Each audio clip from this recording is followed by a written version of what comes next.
안녕하십니까 선생님들. 사회정서학습과 인성교육 2주차 1교시 강의 시작하도록 하겠습니다. 저희 지난주에 강은영, 정의진 두 분의 수강생 선생님들과 반갑게 학교 앞에서 담소를 나누면서 한 학기 동안의 강의 방향에 대해서 이야기를 했었던 것 같고요. 요번 주 2주차부터 중간고사 전인 7주까지 조너선 하이트의 바른 마음이라는 책을 천천히 함께 읽어 나가면서 필요한 부분들이 있으면 추가적으로 이야기를 더 나누어 보는 방식으로 진행을 할 것이라고 말씀드렸습니다. 그리고 이제 중간고사 기간에 별도로 중간고사를 실시하진 않고 함께 읽었던 바른 마음, 이 책에 대한 서평을 작성해 보는 것으로 그렇게 말씀을 드렸었고요. 중간고사 끝난 이후에 9주차에는 이 책에 대한 서평 함께 이야기 나누는 실시간 강의 형태로 진행할 것이라고 말씀드렸었습니다. 그 다음 이제 한 주씩 주교재 발표하는 거 준비하는 시간을 가지면서 한 주 준비, 한 주 발표, 한 주 준비, 한 주 발표 이런 식으로 해서 저희 주교재가 이거죠. 도덕교육학 그 이론과 실제에서 관심 있는 주제를 하나씩 선택하셔서 30분 정도 발표할 수 있는 분량으로 발표 준비를 하시면 되겠다 이렇게 말씀드렸고요. 저희 이클래스 공지사항에 발표를 하는 주제 선택하는 글을 올려두었습니다. 도덕교육학 그 이론과 실제 이 책에서 장에 해당하는 제목들을 이렇게 쭉 적어 두었기 때문에 아직 책을 구입하지 않으셨더라도 그 제목을 보고 관심이 가는 주제가 있으면 먼저 선점하셔도 됩니다. 지난주 OT 때 말씀드렸던 것처럼 이 발표 주제 선택하는 것은 선착순이기 때문에 먼저 선택하는 분께 그 주제를 양보하는 미덕을 선생님들께서 보여주시면 되겠습니다. 자, 그러면 우리가 천천히 함께 읽어나가기로 한 바른 마음, 조너선 하이트의 책이죠.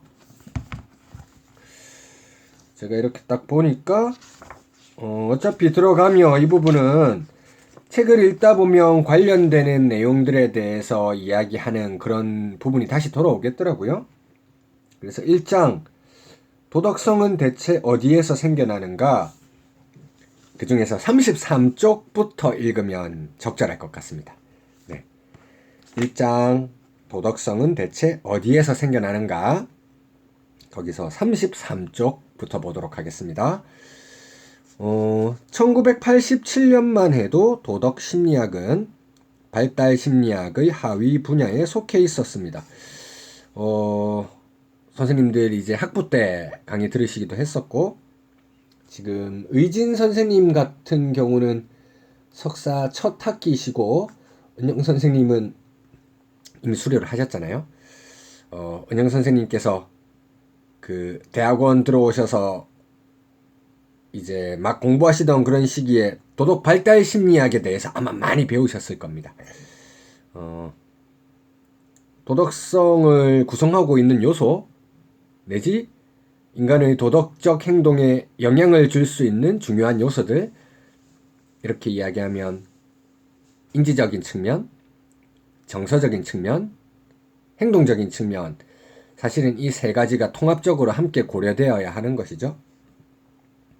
발달심리학이라고 하면 여러 가지 내용들이 있긴 한데 주로 이제 이성적인 판단 능력의 발달, 이와 관련한 논의들이 예전에는 많이 이루어져 왔었죠. 피아제라든지 콜버그를 떠올려 보실 수 있을 텐데요. 아마 읽다 보면 그런 내용이 나올 겁니다. 피아제와 콜버그가 도덕교육 비롯해서 교육의 영역, 이 도덕심리학의 영역에 끼친 영향력이 굉장히 지대하기 때문에 그것을 계승하든 반대하든 비판적으로 계승하든 콜버그 논의와의 여러 가지 연장선, 구별선 안에서 우리 도덕교육이 발달해 왔다는 건 부인할 수 없는 사실인 것 같습니다. 뭐 그와 관련한 여러 가지 내용들 한번 읽어보면 될 것 같은데요. 도덕성이 처음 형성되는 곳이 어디인가라고 해서 그 단락 마지막에서 이야기하고 있습니다.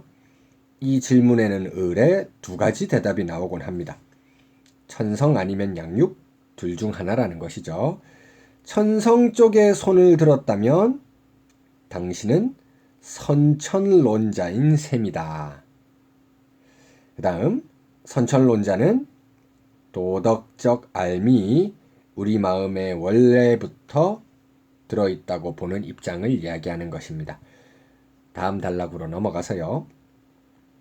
한편 양육을 통해 도덕적 알미 생겨난다고 믿는 쪽이라면 당신은 후천론자인 셈이다. 이제 천성 쪽에 관심을 많이 가지는 선천론자와 양육 쪽에 관심을 많이 가지고 있는 후천론자 구분을 하고 있습니다. 후천론자와 관련해서 이제 빈서판 이론, 존 로크 방식의 경험론 언급하고 있는 것이죠.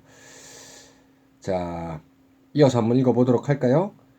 더구나 도덕성이란 나라나 시대마다 다 다른 법인데 그것이 어떻게 선천적일 수 있는지 후천론자들은 묻는 것이죠. 따라서 우리는 어린 시절 스스로의 경험을 통해 배운 것과 옳고 그름에 대한 어른들의 이야기를 통해 성인으로서의 윤리의식을 형성해 나간다. 경험과 교육의 영향으로 윤리의식이 형성된다는 후천론자들의 입장이 나오고 있습니다. 두 가지 모두 다가 인간의 도덕성에 대해서 완전하게 설명해 주지는 못하기 때문에 1987년도 도덕심리학에서 도덕성 기원에 대한 제3의 대답, 합리주의라고 하는 게 등장했다고 나오고 있죠. 제 마지막 줄입니다. 합리주의에서는 도덕이 무엇인지를 아이들이 스스로의 힘으로 알아낸다고 주장하고 있습니다. 우리가 너무 잘 알고 있는 용어이죠. 구성주의 이것이 등장하게 되는 것입니다. 고금을 통틀어 가장 위대한 발달 심리학자 장 피아제는 고국 스위스에서 연구를 시작할 때만 해도 연체동물 및 곤충을 다루던 동물학자였는데요.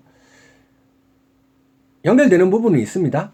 바로 다음 문장에 나오고 있지만 특히 피아제가 관심을 가지고 있던 이 연체동물 같은 것들 발달 단계를 거치면서 완전 다른 모습으로 변화하고 탈피해 나가는 것 계단 형식으로 이렇게 하나씩 업그레이드 해 나가는 것 그것에 대한 사고방식이 도덕성 발달 단계 이런 것과도 연결되는 거라고 할 수 있겠죠.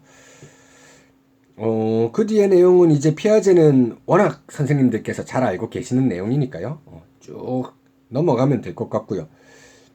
이 구성주의 지금 여기서 33쪽에서 말하는 하이트 방식의 합리주의 여기서 강조하는 건 선천설과 후천설을 종합해 나가는 방법 그것과 관련한 유의미한 시사점을 주고 있는 것이죠. 35쪽 세 번째 줄입니다. 이 선천적인 것만도 아니고 100% 배우는 것만도 아니라는 것이죠. 아이들이 스스로 이치를 깨치는데 그것이 가능하기 위해서 반드시 마음의 준비가 되어 있어야 되고 더불어서 거기에 맞는 적절한 경험이 주어져야 한다는 것입니다. 다음 단락으로 넘어와서요.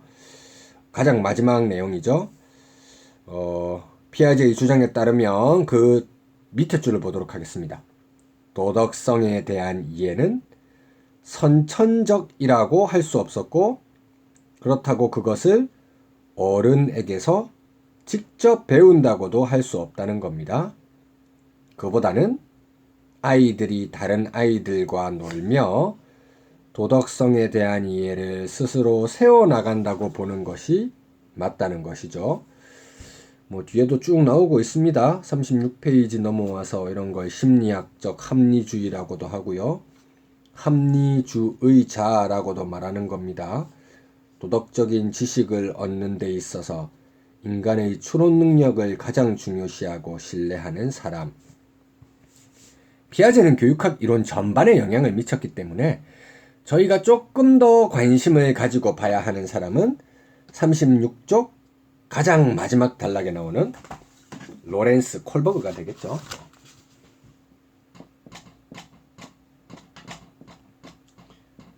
콜버그의 입장은 조금 더 주의를 집중을 해서 보는 게 좋을 것 같습니다. 36쪽 가장 마지막 단락입니다. 피아제가 품었던 통찰력을 접하고 그 지평을 더 넓힌 인물이 있었으니 바로 로렌스 콜버그입니다.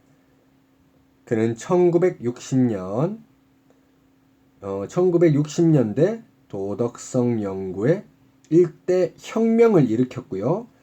여기서 두 가지 핵심적인 혁신이 주요했다고 합니다. 그 중에 첫 번째는 피아제의 관찰에서 나타나듯이 아동의 도덕적 추론 능력은 시간이 가면서 변화하는데 그 양상을 구체적으로 수량화할 수 있는 방법을 만들어낸 겁니다. 딜레마 통해 가지고 인터뷰해서 대답하는 걸 통해서 이 친구가 도덕성 발달 단계의 어느 정도 위치에 있는지 유추해내는 것이죠. 그것과 관련해 가지고 조금 중요한 것이 37쪽 두 번째 단락 정도 될 것 같습니다. 콜버그는 사람들이 어울려 사는 사회적 세계에 대한 아동기의 추론 능력 속에서 6단계의 발달 단계를 발견할 수 있다고 그렇게 이야기하고 있죠. 그 유명한 3수준 6단계의 도덕성 발달 이론입니다. 저희에게는 인습 이전 수준, 인습 수준, 인습 이후 수준 이렇게 알려져 있고 각 수준마다 2개의 단계씩 해서 3수준 6단계의 발달 이론이잖아요. 여기서는 조금 다르게 이렇게 표현을 했더라고요. 인습 이전 그 부분을 교약 미정립기, 인습 수준을 규약 정립기, 그리고 인습 이후 수준을 규약 탈피기, 그런 성격을 가지는 것이긴 하죠. 자, 이 내용을 보면서 조금 더 설명을 해보도록 하겠습니다. 37쪽 그 6단계의 발달 단계 이야기한 거에서 한 5줄 정도 내려오면 될 것 같습니다. 발달의 첫 2단계에서 콜버그는 도덕적 판단의 규약 미정립기라는 명칭을 붙였는데요. 인습 이전 수준으로 생각하시면 될 것 같습니다. 피아제 발달 이론에서 피상적 특징만 보고 물리적 세계를 판단하는 단계에 해당한다. 선생님들 잘 알고 계시죠? 1단계가 그 도덕적인 행동을 하고 비도덕적인 행동은 선택하지 않는 이유. 왜 그런 선택을 내렸니? 너는 왜 그렇게 생각을 했니? 그러면 어떤 선택을 한 거 그거 자체가 중요한 게 아니라 그 선택의 이유를 이야기하게 되잖아요. 이유를 잘 듣고 이 학생이 어떤 발달 단계에 위치하고 있는지 우리가 추정하게 되는 것인데요. 처벌을 회피하기 위한 목적에서 벌을 받지 않기 위해서 잘못된 행동을 하지 않는다. 이렇게 하면 1단계가 되겠죠. 처벌을 회피하기 위한 목적이다. 이제 두 번째 같은 경우는 약간은 도구주의적인 도덕성이죠. 상대방이 나한테 어떻게 했느냐에 따라서 나한테 잘해주었던 사람이니까 나도 그 사람에게 동등하게 막 갚아준다. 예전에 나의 부탁을 들어주지 않았기 때문에 나도 그의 부탁을 들어주지 않는다. 약간 도구주의적인 관념이 나타나기 시작하는 게 두 번째 단계라고 말할 수 있을 것입니다.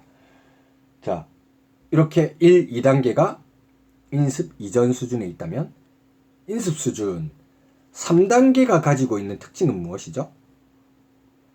보통 우리가 착한 소년 혹은 착한 소녀의 단계라고도 말하는 것이죠. 그렇습니다.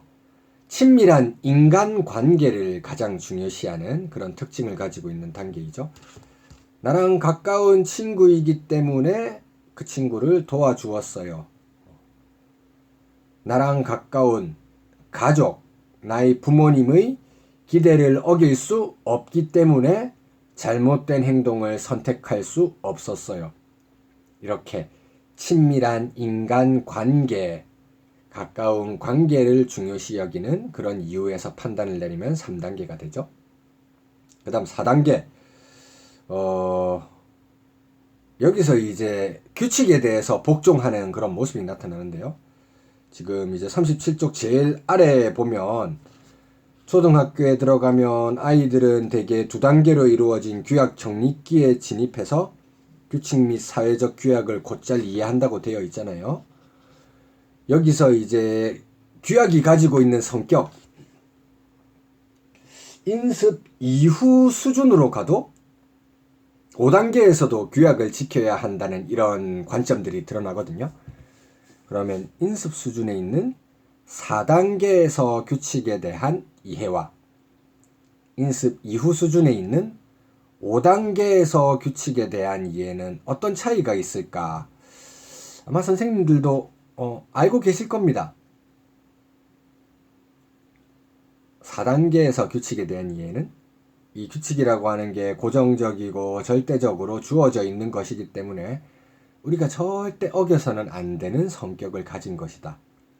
이런 규칙에 대한 권위, 좀 무서워하고 절대적으로 생각하는 그런 규칙에 대한 이해라고 볼 수 있겠고, 인습 이후 수준에 속하는 5단계에서 규칙은 사회 계약의 관점이 들어가죠.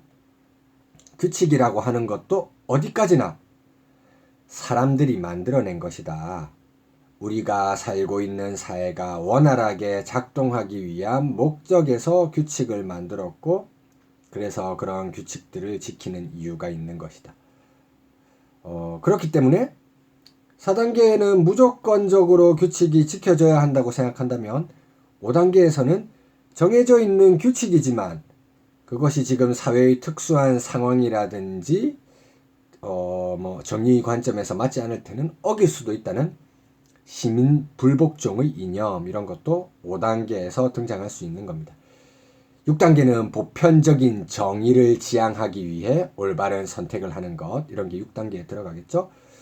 그래서 도덕성 발달의 1단계에서 6단계까지 이행해 나가는데 6단계에서 보편적인 정의를 지향하기 때문에 콜버그의 이런 도덕성 발달 이론 내지는 윤리적인 입장을 정의 윤리다, 정의의 윤리이다, 이렇게 이야기하고 있는 것이죠.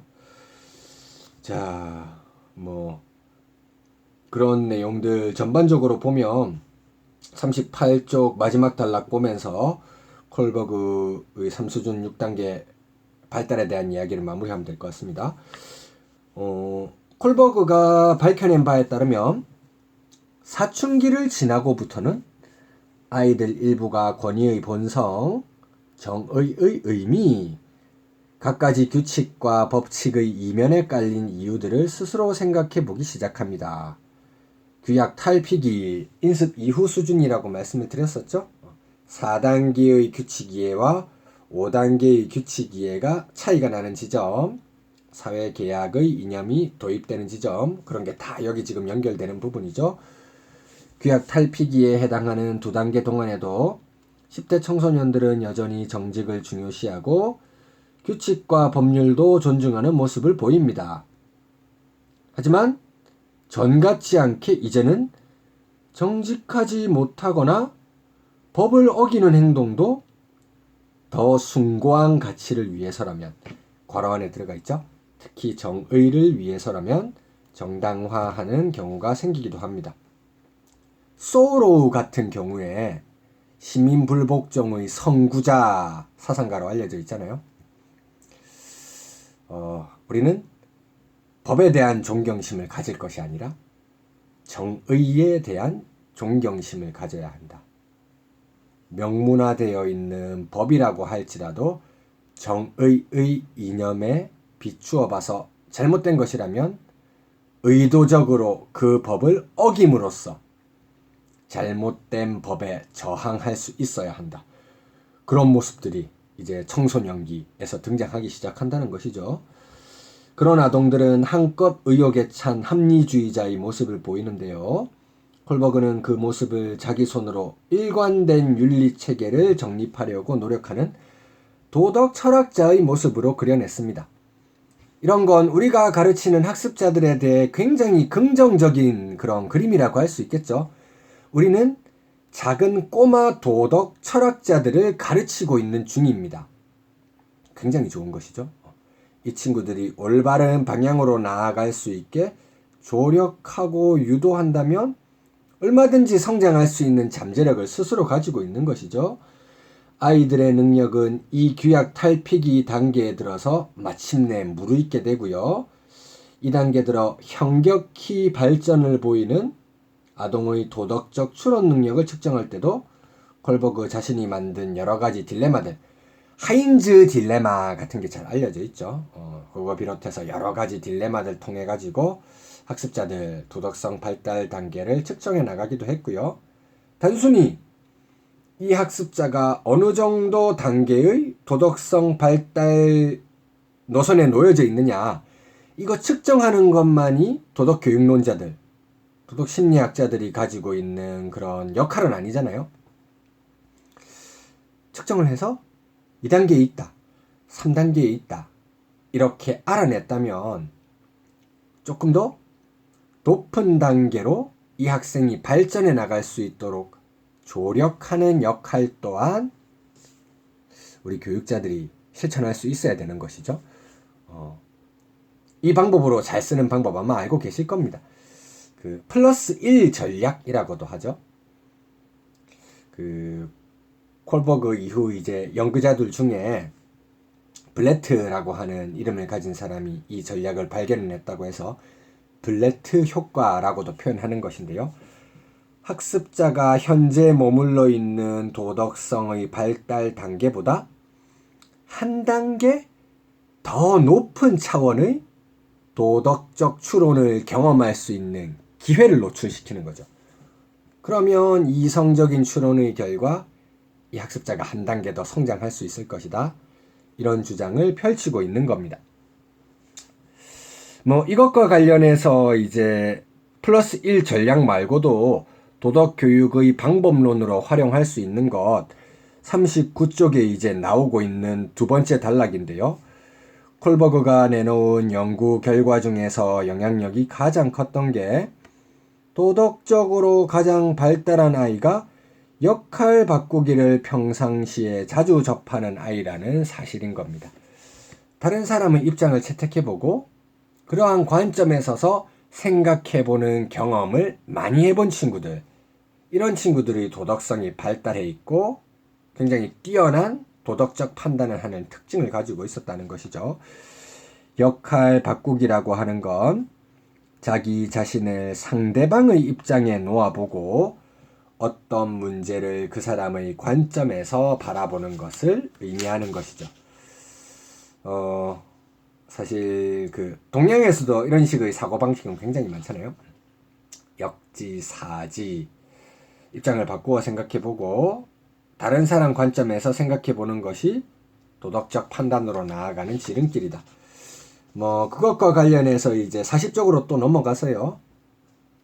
입장을 바꾸어 보는 기회를 가지는데 그렇게 하기 위해서는 수평적이고 평등한 관계가 중요하기 때문에 그것에 장애물로 작용할 수 있는 부모를 비롯한 여러 권위적인 존재들, 이런 존재들이 일정 부분 장애물이 될 수 있으니까 그것에서 탈피한 뭔가 평등하고 상호 같은 선상에 있는 학습자들끼리 교사라고 하더라도 권위적인 교사상이 아니라 함께 탐구해 나가는 그런 활동을 통해서 도덕성을 인지적으로 발달시키고 촉진시키려고 노력했던 것이 이 콜버그와 같은 이성을 중시하는 합리주의자들, 피아제 방식으로 이야기하자면 구성주의의 영향을 받은 도덕교육학자들, 도덕심리학자들의 입장이라고 말할 수 있겠습니다. 굉장히 많은 반향을 주었죠. 이성을 강조하는 이런 입장이 이후에 길리건과 같은 교육학자들은 감정의 측면을 간과했다, 이렇게 이야기도 하고요. 6단계가 보편적 정의를 지향하는 것인데 그렇게 하다 보니까 보편주의 노선으로 가게 되죠. 이 보편주의와는 다르게 상대주의라고 하는 것이 가지는 가치가 있을 수도 있고요. 꼭 도덕이라고 하는 게 단일한 발달의 경로를 가지는 것이 아닐 수도 있거든요. 잠시 쉬셨다가 그런 내용들에 대해서도 우리가 한번 생각을 해봐야 할 것 같습니다.